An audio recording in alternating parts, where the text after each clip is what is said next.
திமுக MP கதிரானந்திடம் அமலாக்கத்துறையினர் 10 மணி நேரம் துருவி விசாரணை மேற்கொண்டனர். 4 நாட்களுக்கும் மேலாக கதிரானந்த் வீடு மற்றும் கல்லூரி உள்ளிட்ட இடங்களில் அமலாக்கத்துறை நடத்திய சோதனையில் 13 கோடி ரூபாய் கைப்பற்றப்பட்டதாக தகவல் வெளியாகியிருந்தது.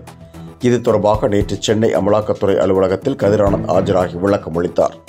அவரிடம் அதிகாரிகள் துருவி விசாரணை மேற்கொண்டனர். விசாரணை முடிந்த பின்னர் கதிரானந்த் வீடு திரும்பினார்.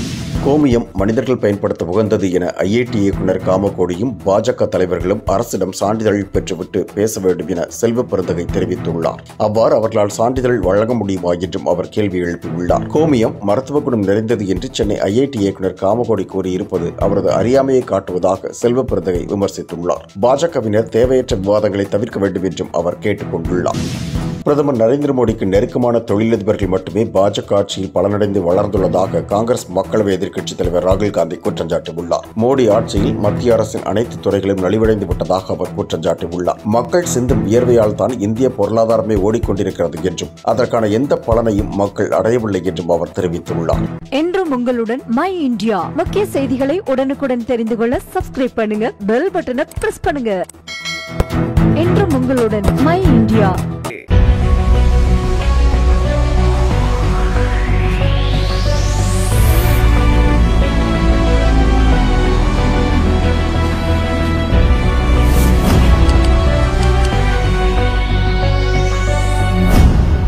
தேசத்தின் நம்பிக்கை மாத இதழ் அப்பா பதிப்பகம் இணைந்து வழங்கும் நேர்மையாளர் சகாயம் ஐஏஎஸ் அவர்களின் அனுபவ பதிவில் கடைசி தரியில் கண்டாங்கி சேலை இப்போது பரபரப்பாக விற்பனையாகிக் கொண்டிருக்கிறது.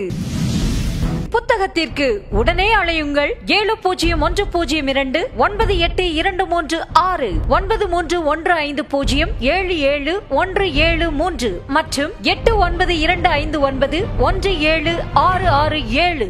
கடைசி தரியில் கண்டாங்கி சேலை.